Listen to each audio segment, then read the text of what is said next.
예, 해상훈의 범죄 예방 시간입니다. 오늘의 범죄 예방이죠. 사실 이제 우리나라의 주거 침입 성범죄 수는 어, 연간 뭐 300여 건이라고 합니다. 그래서 이제 뭐 이거는 킥스 말하자면 경찰에 신고된 건수만 얘기합니다. 보통 이런 건수에 곱하기 6을 해야 된다는 경우도 있고 열을 해야 된다고 하는 경우도 있고 대체적으로 신고된 그러니까 사건으로 신고된 거에 최소한 3배, 보통 한 6배, 많으면 10배 이렇게 얘기를 하고 있습니다. 그만큼 우리나라의 그 성범죄가 암수범죄가 워낙 많죠. 어쨌든 특히 이제 주거침입 성범죄 같은 경우, 그럼 주거침입이 아닌 성범죄가 있느냐? 노상에서, 길거리에서 벌어진 성범죄, 그리고 위계한 성범죄, 서브어디네이트, 뭐 레이프 같은 여러 가지가 있지만 주거침입이라는 것은 보통 이제 뭐 원룸이라든가 집에 침입해서 성범죄를 저지르는 어, 보통 면세성범죄, 연쇄강간범죄라든가 이런 것들을 얘기를 하는 거죠. 특히 이제 요즘 많이 얘기되고 있는 것이 뭐 신림동 강간미수 사건 같은 경우도 그렇고 여러 가지 면에서 혼자 사는 여성들 우리나라에 이제 단독 가구가 1인 단독 가구가 25%에 이를 정도 전체 가구세 정도로 엄청나게 많은 1인 단독 가구 그 중에서도 도시에서 일하는 뭐 젊은 여성이라든가 아니면은 연세 드신 어르신이라든가 이런 분들이 다른 어떤 보호 조치 없이 방치되고 있는 지금은 그런 상태인 거죠. 여러 치안 당국에서도 무엇인가를 하고 있지만 사실 뭐 미덥지가 못한 것들이 여러 가지가 있습니다. 특히 이제 원룸에 혼자서 생활하고 있는 뭐 10대, 20대, 30대의 젊은 여성들, 그 다음에 아까 말씀드린 어르신들, 뭐 그러니까 5, 60대의 그 어르신들, 60, 70대 어르신들도 성범죄에 심각하게 노출이 많이 되고 있습니다. 특히 이제 오피스텔이라든가 아파트 같은 경우는 그나마 좀 낫지만 사실 그것도 위험하긴 어, 아주 뭐 안전하다고 볼 수 없습니다. 근데 특히 이제 다가구나 원룸 같은 데에서는 별도의 경비원도 없고 별도의 보안 장치도 특별하게 없는 상태에서 예를 들면은 자고 있는데 침입하거나 그거보다는 오히려 이미 침입해 있는 상태에서 들어오는 피해자를 공격하는 이런 상태가 훨씬 더 빈도가 높죠. 여기 이제 그 MBN에서 뭐 가스관 얘기를 하는데 뭐 옛날 얘기고요. 그건 사실 어느 정도 다 알고 있지 않습니까? 근데 문제는 여러분 도시가스관이 그 단독 다가구주택이나 원룸주택에 많이 설치되어 있는데 오히려 그 도시가스관이 흔히 말하는 발판 역할을 해가 그거를 타고 3층은 뭐 우습고 5층까지 기어오르는 주거침입 성범죄자들이 많이 있습니다. 그들은 그 흔히 말하는 경험치가 있어갖고 쉽게 접근을 합니다. 그래서 물론 요즘은 이제 그렇게 돼 있죠. 2015년부터 500세대 이상 아파트는 사실 가지가 달린 가스관 덮개를 의무 설치하도록 돼 있는데 문제는 그게 중요한 게 아니죠. 다시 말씀드리지만 작은 원룸이라든가 아니면 단독주택은 그 의무가 안 됐기 때문에 그 도시가스관 밟고 3층 우습게 넘어드는 거예요. 그리고 실제로는 보통 2층까지 정도밖에 방범창이 안 돼 있죠. 그러니까 3층 정도에서 이제 넉넉히 이제 문 열어놓고 여름에 주무시다가 큰 어떤 안 좋은 일을 당하시는 이런 부분들이 존재할 수 있다는 거죠. 그러니까 특히 인제 젊은 여성분들이라든가 아니면 혼자 사시는 분들 아니면 별도의 보호자가 없는 아니면 좀 더 그런 부분에서 위험하다고 생각하시는 분들은 애초에 이런 주거지를 구할 때 도시가스관에 가시, 덮개관이라든가 아니면 그런 보호 조치가 있는 데를 우선적으로 선택을 하셔야 됩니다. 이건 필수 사항입니다. 본인의 생명과 안전에 대한 문제이기 때문에 그리고 실제로 다른 어떤 것보다 먼저 봐야 될 게 주변 소음 그리고 주변에서의 안전 특히 이제 침입 범죄 그러니까 뭐 방범창이 제대로 되어 있는 방범창도 한번 가서 흔들어 보기도 하고 또 주변에 그게 올 수 있도록 도시가스관 같은 침입될 수 있는 거 그리고 뭐 옥상 쪽에서 이제 줄 타고 내려올 수 있는 그런 될 수 있는가 이런 부분들 그리고 혹시라도 인제 어떤 무슨 일이 생겼을 때 도움을 청할 수 있는 어떤 가까운 어떤 그런 파출소라든가 아니면 혹시라도 친구가 옆에 사는 뭐 이런 것들 안전에 대한 부분은 우선적으로 고민을 해야 되는 겁니다. 특히 인제 요새 같은 경우는 뭐 특히 어 이 쫓아 들어오기. 예를 들면은 신림동의 강간미사가 그거죠. 역 주변에 전철역 주변인가 버스 정류장 주변에서 이렇게 기다리고 있다가 본인이 범죄자가 저기 타겟을 정한 어떤 피해자를 몇 번이째 미행을 합니다. 그리고 그 다음에 관찰을 한 다음에 서성히 관찰한 다음에 어떤 형태든 약점을 노려서 숨어 있다가 문을 여는 걸 뒤에서 문을 여는 상태 뒤에서 이제 밀어치기 형태라든가 협박을 해서 들어오거나 이런 상태가 많습니다. 그러니까 사실은 이렇게 되면은 사실은 좀 속절없이 당할 수가 있는 거죠.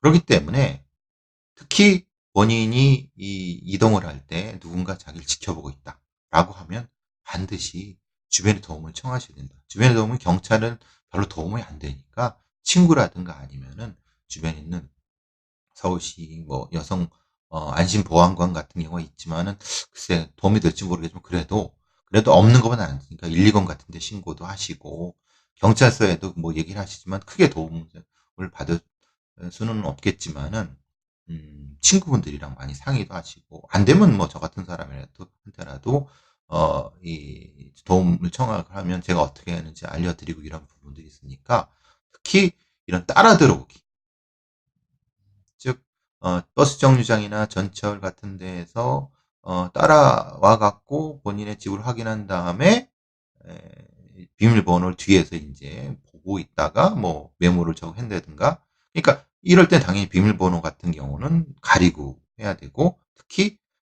문을 열 때는 항상 주변에 5m 이상 접근하는 사람이 없는지 확인한 다음에 문을 여는 방식 그리고 문을 연 다음에도 문을 열고 바로 뒤돌아 들어가지 마시고 문을 연 다음에 뒤를 돌아갔고 주변에 아무도 없는지 확인을 한 다음에 뒷걸음으로 들어가서 쾅 닫으시라는 말씀이신 거죠. 당연하게도 돈이 좀 비용이 든다 하더라도 요즘 뭐 많이 들지도 않습니다. CCTV 같은 경우는 20만 원, 30만 원 정도밖에 안 되니까 물론 주인이 해주면 좋겠지만은 주인이 뭐 꺼려 그러면은 애초에 그런 게 있는 데를 들어가시면 좋지만 없다고 하면은 본인의 어떤 원룸 앞에 있는 문 위쪽에 작은 데에다가 자기만 알게끔 이렇게 남자친구 같은 사람들한테 좀 도움을 요청해서 달아두면은 다는 거 크게 어렵지 않습니다.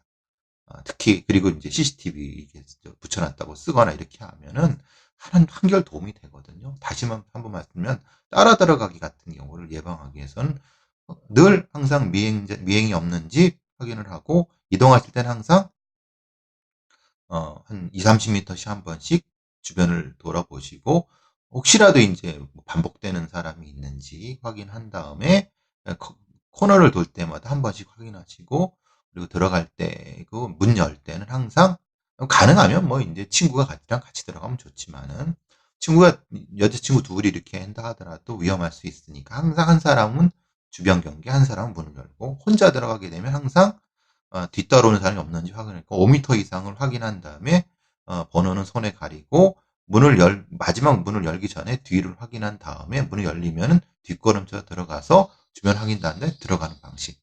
이런 방식이 적절한 방식입니다. 그리고 만약에 누가 뭐 문을 두드린다든가 아니면 무엇인가 이제 계속 이 문제가 되면은 반드시 신고를 해서 112 신고가 안 되면은 당연히 120이라도 아니면 다른 친구분이라도 도움을 청하십니다. 뭔가 불편하다고 이런 걸 도움을 안 청하고 뭐 미적미적 해상은 안전은 절대 그런 건 없습니다. 그건 꼭 알아두시기 바랍니다. 또 하나 이제 그 번호키 관련된 부분 때문에 그러는데요. 요즘 번호키가 일상화되는 건 맞습니다. 그런데 번호키를 너무 믿으시는 건 별로 안 좋아요.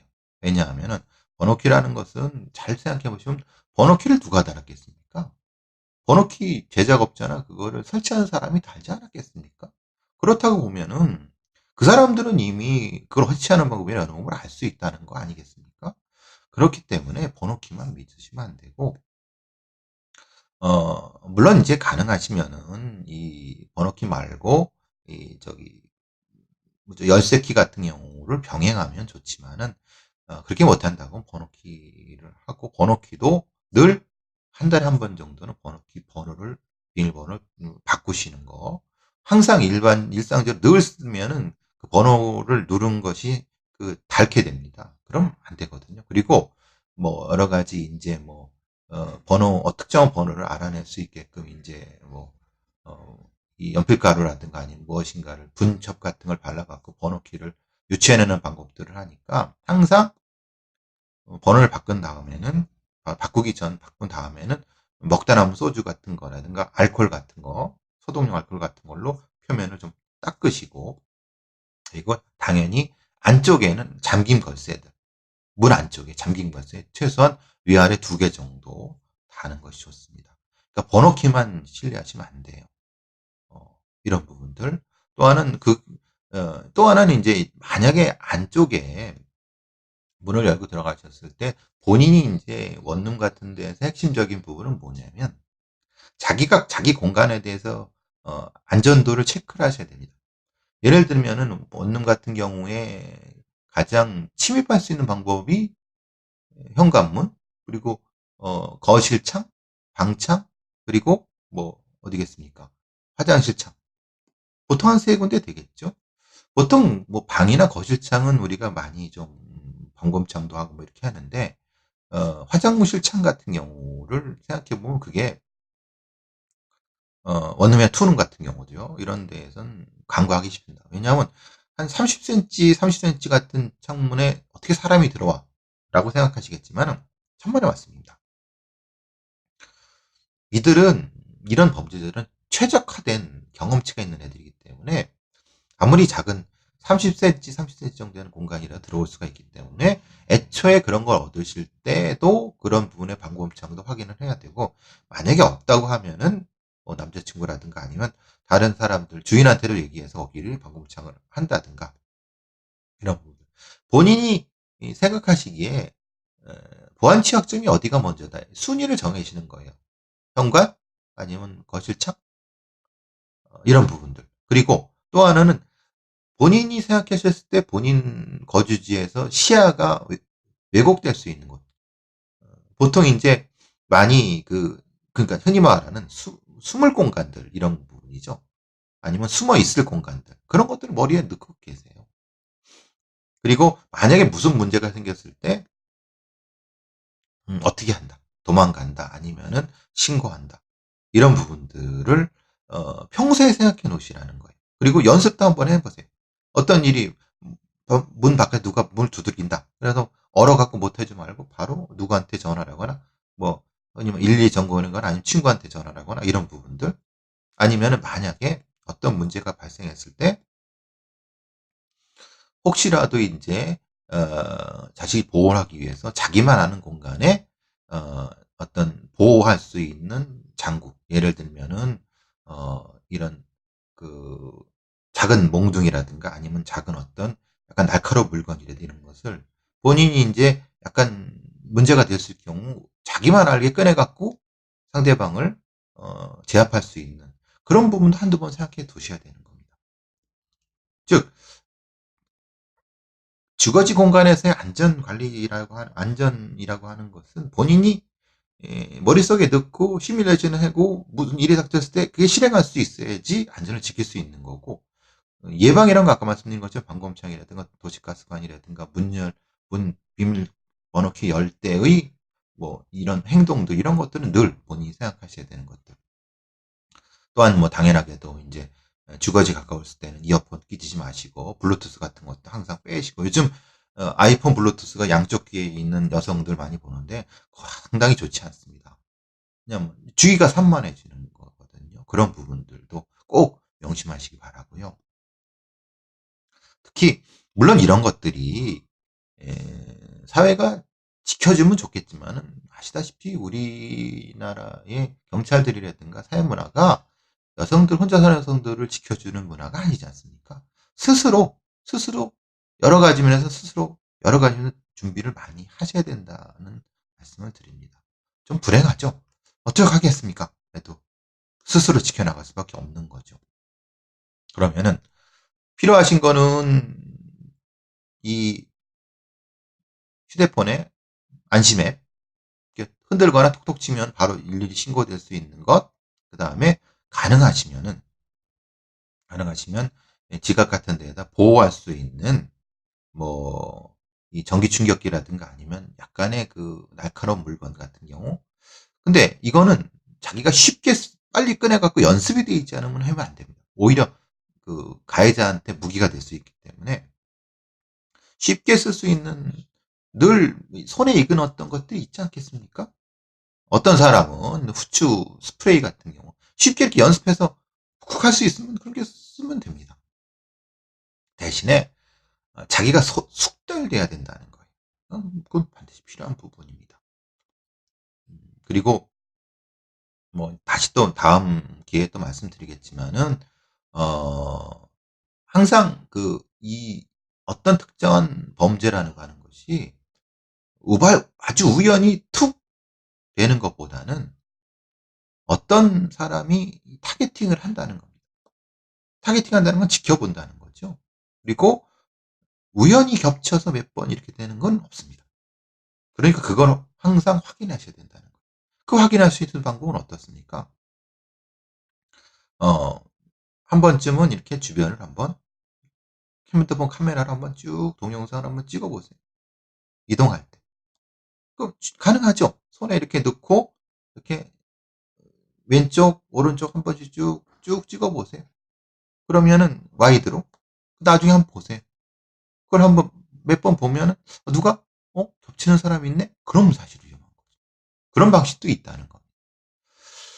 자, 이 배성원의 범죄 예방, 뭐 범죄 예방 꼭지는 이제 뭐 매일은 아니라 하더라도 필요할 때마다 저는 매일 했으면 좋겠습니다. 제가 이제 이거 데일리 방송을 생각하고 있기 때문에 이렇게 하면서 우리 여성들이나 우리 힘이 약한 사람들이 범죄로부터 될 수 있는 스스로 지킬 수 있는 길이 빨리 오도록 같이 한번 노력해 보도록 하겠습니다.